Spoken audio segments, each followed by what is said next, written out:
cari saja. Kalau kamu nih jual senjata, peluru atau bom ke apa semua tuh ada juga di sini. Jadi hampir semua lah jenis apa nih bidang perniagaan tuh ada di sini. Bukan lagi hampir, saya rasa semua ada di sini lah. Jadi kena carilah dan pilih betul-betul.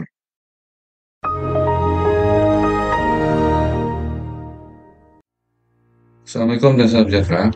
Oke, dalam video sebelum ini saya ada berkongsi lah sudah cara-cara untuk mendaftarkan account baru di dalam portal digital Sabah nih. Jadi untuk video kali ini, bahagian yang ini saya akan berkongsi cara-cara untuk mendaftarkan lesen dan juga nama syarikat lah dan juga eh, apa-apa perkara yang perlu diisi untuk mendaftar lesen dan juga nama syarikat itu. Oke, langkah pertama yang kamu perlu buat, sebelum ini sudah daftar account baru kan? Jadi klik saja pada ini lah kotak orang awam nih. Kemudian login lah dulu account tuh yang sudah didaftarkan tuh. Masuk, masukkan kata laluan, password, teruskan. Oke, sampai paparan macam ini, klik saja pada nih, kotak e-lesson ya. Klik saja yang ini. Oke, maksudnya sekarang ini kamu semua sudah masuk lah di dalam sistem. Jadi beginilah interface di dalam sistem uh, portal digital Sabah ini untuk pendaftaran lesen dan juga syarikat. So di sini ada beberapa section lah ataupun bahagian. Pertama ini pembaharuan. Ini untuk lesen yang sudah pernah didaftarkan sebelum ini. Kalau mau renew di bahagian ini lah. Kemudian sini ada permohonan baru, section yang kedua nih, permohonan baru. Ini yang untuk first time lah mau daftar lesen baru. Kemudian sini ada section pertukaran maklumat. Sekiranya ada apa-apa perubahan maklumat lah pada lesen kamu semua. Ya. Jadi untuk video ini saya akan fokus untuk permohonan baru saja lah untuk pendaftaran lesen dan juga nama syarikat baru. Ya. Jadi itulah macam saya bagi tahu sebelum ini. Bila kita mendaftar dalam sistem ini, dia akan memudahkan kita lagi lah untuk mengurus, manage dan juga monitor lah kita punya sama ada pendaftaran atau permohonan lesen-lesen tuh. Tidak perlu lah ulang-alik naik pergi apa unit pelesenan di pejabat daerah atau PBT itu untuk contohnya kalau mau buat pertukaran maklumat kan. Jadi boleh buat di sini ya, buat maklumat di sini saja. Kemudian kalau ada pertanyaan dia akan masuk box pertanyaan nih. Kalau ada query, betulkan saja query itu. Sudah dalam proses, kalau sudah lulus, bila sudah lulus, kalau belum bayar, bolehlah pergi unit pelesenan untuk buat pembayaran dan seterusnya. Maksudnya apa-apa perubahan pertukaran maklumat itu akan sudah diluluskan lah. Itu contohnya. Jadi untuk permohonan baru nih, pergi saja ke sinilah section permohonan baru. Klik saja pada anak panah kecil ini, kemudian klik saya terus pada daftar lesen baru nih. Oke, bila sudah klik itu dia akan bawa kita ke interface yang macam ini lah, paparan macam ini, di mana di sini akan disediakan borang untuk permohonan lesen baru. Jadi di sini kita kena lengkapkan semua maklumat lesen ataupun syarikat itu. Untuk pengisian borang atau form ini saya buat secara hands-on lah supaya kamu senang untuk follow step by step. Jadi sebelum itu untuk maklumat semua, mana-mana medan yang ada tanda ataupun ikon bintang warna merah nih, maksudnya itu adalah medan mandatory lah, wajib diisi. Contohnya ini untuk daerah nih. Oke, sila pilih daerah. Jadi di sini ada semualah, ada daerah yang kita mau daftarkan, di mana kita mau daftarkan kita punya license.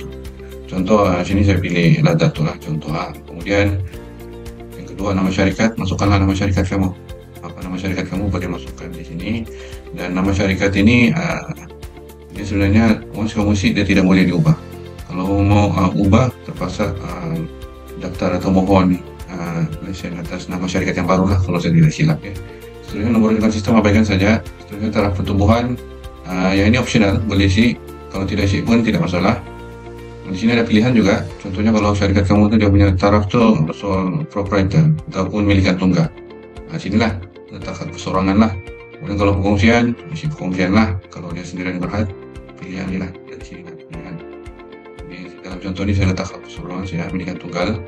Seterusnya nomor telepon juga medan wajib. Wajib isi nomor telepon lah. Pastikan nomor telepon itu nomor handphone, nomor phone yang masih aktif lah ya. Seterusnya bahagian alamat premis. Oke, untuk alamat premis ini nanti kamu masukkanlah alamat di mana syarikat kamu itu beroperasi. Contohnya kalau kamu ada premis yang kamu sewa ataupun premis kamu sendiri, masukkanlah kamu punya alamat premis itu di sini. Ataupun kalau tidak, alamat rumah pun boleh, tidak masalah. Masukkan saja alamat di mana syarikat kamu itu beroperasi. Terusnya daerah. Daerah ini dia follow yang kita isi tadi di atas, dia akan otomatis kita isi kalau datu lah. Batu bandar, datu. Postcode ini zip code untuk alamat tu lah. Contoh 9110 untuk alamat apa ni postcode. Locality ini boleh juga letaklah datu, tidak payah letak pun tidak masalah juga. Itu lesen balap nih dengan kuari ini. Kalau kamu ada letak ada lah, kalau tidak saja. Seterusnya ini bidang lesen nih. Ini pun mandatory. Ini wajib diisi lah. Dan yang paling penting lah ini berkaitan dengan bidang perniagaan kamu tuh. Apa bisnis yang kamu buat. Jadi kena pilih betul-betul di sini lah. Okay? Jadi di dalam senarai bidang lesen nih, dia ada macam-macam lah di sini. Kalau kamu nih kamu punya bidang perniagaan tuh, contoh dia kontraktor, construction kah, semua ada di sini tuh, mau cari sih. Kalau kamu nih jual senjata, peluru atau bom kah, apa semua tuh ada juga di sini. Jadi hampir semua lah jenis apa nih bidang perniagaan tuh ada di sini. Bukan lagi hampir, saya rasa semua ada di sini lah. Jadi kena carilah dan pilih betul-betul. Contoh kalau saya buat apa nih saya buka kedai kecantikan lah, contoh kecantikan. Type saja kecantikan dan pilihlah bidang kecantikan nih. Selepas sudah pilih bidang lesen untuk kecantikan ini, nanti dia akan ada sub bidang lagi di bawah. Jadi ada pecahan lagi lah untuk jenis-jenis perniagaan atau bisnis. Jadi contoh ini saya pilih kecantikan. Kemudian sudah untuk pergi sinilah simpan dan seterusnya. Oke, jadi bila dia sudah keluar gini maksudnya lesen itu sudah berjaya didaftarkan, tapi belum lagi diluluskan lah, baru dimasukkan dalam sistem. Jadi ada nomor rujukan sudah dia sertakan di sini. Dan klik OK saja. Seterusnya akan dibawa ke paparan yang seterusnya, yaitu perniagaan jenis lesen. Itu yang saya beritahu tadi lah, bidang lah untuk bidang yang induk. Kecantikan nih, jadi di sini ada dia punya pilihan. Jadi jenis lesen untuk perniagaan nih, bisnis kamu tuh mau pilih lah sini. Contohnya kamu buka butik kosmetik kah, aksesori wanita dan kecantikan kah, untuk pulang lah. Ini saya letak aksesori wanita dan kecantikan. Lepas itu saya pilih lagi, ada lagi lain. Oke, untuk maklumat semua, untuk satu lesen perniagaan ini kamu boleh letak sampai 5 jenis lesen lah untuk perniagaan. Ini baru satu, sampai 5 lah. Dengan bayaran RM25. Boleh sih kamu letak lebih, tapi bayaran tuh dia akan naik tuh nanti di sini. Jadi untuk satu lesen tuh letak 5 jenis perniagaan ataupun jenis lesen tuh cukup lah. Oke, next saya tambah gini lah, menjalankan perniagaan produk kesehatan dari kecantikan secara online dalam talian. Betul. Kosmetik apa lah, kamu boleh type lah di sini kalau mau cepat cari kan. Ini lah bekal minyak wangi kosmetik. Oke, seterusnya mungkin saya tambah lagi apa nih, kalau ada lah, bekal menjual pakaian, aksesori dan kelengkapan. Jadi selain daripada alat-alat aksesori wanita kecantikan ini, saya juga jual di pakaian lah, aksesori, tambah saja. Kemudian inilah bekal alat-alat kelengkapan kau ya. Mungkin kalau bisnis nanti akan datang sudah maju kah apakah, jadi kadang-kadang mau bekal alat-alat kelengkapan perkawinan ini bolehlah apply all tambah saja di sini. Jadi cukup 5. Sini sudah ada 5 lah sub bidang untuk lesen perniagaan ini. Jadi bayarannya hanya RM25 saja. Contoh kalau saya tambah satu lagi bidang lah. Contoh kalau saya tambah satu bidang. Oke, nampak di sini dia sudah berubah jadi RM50 lah untuk bayaran satu lesen. Jadi ini saya padam balik. Padamkan saja. Terus dia balik di harga inilah jumlah bayaran RM25 lah untuk 5 sub bidang perniagaan. Jadi 5 cukup lah. Oke. Setelahnya nih pergi di sini lah simpan dan seterusnya. Klik saja yang itu. Oke, kemudian akan ditambah lagi lah paparan macam ini. Di sini ada maklumat pemilik. Oke, untuk di maklumat pemilik ini kamu masukkan saja nomor identity, ini maksudnya nomor IC, ini nomor pengenalan. Kamu masukkan saja nomor pengenalan kamu yang sudah didaftarkan di dalam sistem ini.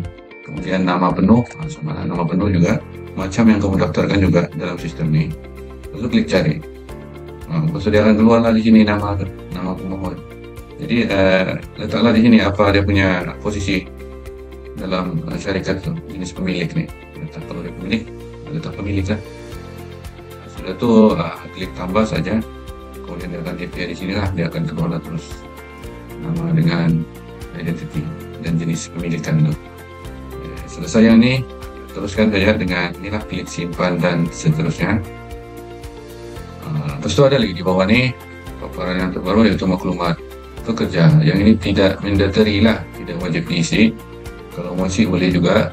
Contohnya saya ada seorang pekerja perempuan lah, dia pemilik, dia juga pekerja. Oke, kemudian yang ini saya tidak isi lah. Oke, seterusnya kewarganegaraan dan bangsa nih. Pekerja atau Bumi Putra, kita Bumi Putra lah seorang tadi. Oke, settle, next, simpan dan seterusnya. Oke, di bawah nih, oke, ini jenis dokumen yang perlu dimuat naik lah di dalam sistem ini ataupun di-upload di dalam sistem ini. Jadi di sini saya masukkan salinan IC pemilik itulah. Oke, pastikan dokumen itu dokumen yang betul lah, nanti jangan salah upload pula kan dokumen yang lain, nanti kena query nih. Oke, sini sudah ada masalah, sini boleh juga letak ulasan lah, tidak letak pun tidak masalah ya. Di sini saya letak salinan ke pemilik. Oke. Seterusnya klik pada muat naik nih, klik saja muat naik, dia akan upload lah di dalam sistem. Bagi nampak di sini dia sudah upload di dalam sistem. Oke, kemudian itu saja, selesai. Oke, boleh simpan lah kalau mau simpan. Kalau yakin sudah, kalau belum yakin lagi betul, boleh semak dari mula sampai yang di part yang di ujung nih. Kalau sudah yakin betul sudah semua, bolehlah klik simpan dan hantar untuk proses. Jadi bila sudah simpan dan hantar untuk proses nih, unit pelayanan PBT akan terima lah kita punya permohonan itu. Dia orang akan, pegawai di sana orang akan buat semakan dulu. Jadi contoh kalau macam permohonan itu di query, ada yang dokumentasi itu tidak lengkap kan, nanti orang akan hantar balik dengan kita untuk kita buat, untuk lengkapkan lah apa yang dokumen yang orang perlukan untuk balaslah balik reply query itu. Jadi tidak masalah, reply saja apa yang orang perlu. Once sudah kita reply, orang akan semak lagi balik. Kalau masih ada query, orang akan query lagi sampailah dokumen itu betul-betul lengkap, barulah mungkin mereka akan luluskan lah. Oke, kononnya kamu sudah double check baliklah kan semua dari atas sampai bawah. Setiap item-item dalam borang nih maksudnya sudah komplit lah, sudah lengkap lah mengisi, termasuklah bidang, sub-bidang tuh. Kemudian seterusnya pergi ke sini button simpan dan hantar untuk proses nih. Klik saja button nih. Oke. Kemudian ini confirmation lah, adalah pasti hantar pengumuman lesson ini untuk proses. Kalau sudah pasti klik ya saja, kalau belum batal. Cek lagi balik. Nah, ini kononnya sudah pasti, saya klik ya lah. Oke, berjaya, permohonan telah dimasukkan dalam sistem. Klik OK lagi. Jadi maksudnya permohonan itu sudah berjaya dihantar, dan sini status dia pun sudah berubah lah kepada dalam proses, bukan lagi draft. Oke. Jadi begitu caranya untuk ini mendaftarkan lesen di dalam portal digital Sabah nih. Jadi kalau kamu di sini di papan utama nih, nanti kamu boleh tengoklah progres ataupun status semasa permohonan kamu tuh. Contohnya di sini permohonan baru. Dia bagi tahu di sini contoh ada draft, masih ada draft. Oke, yang tadi satu sudah hantar, di dalam proses lah sekarang nih. Dalam proses semakan oleh pegawai di unit pelayanan. Jadi once orang sudah semak, tidak apa-apa masalah, tidak query, dia akan masuk di bakul nih lah, di box lulus yang belum bayar. Bila sudah masuk lulus belum bayar nih, dia opsional lah, sama ada kamu boleh datang terus ke pejabat unit pelayanan itu untuk buat rujukan dan buat pembayaran di kaunter pun, kalau saya tidak silap boleh juga begitu, dan boleh dapatkan teruslah sijil asal lesen perniagaan itu. Okay?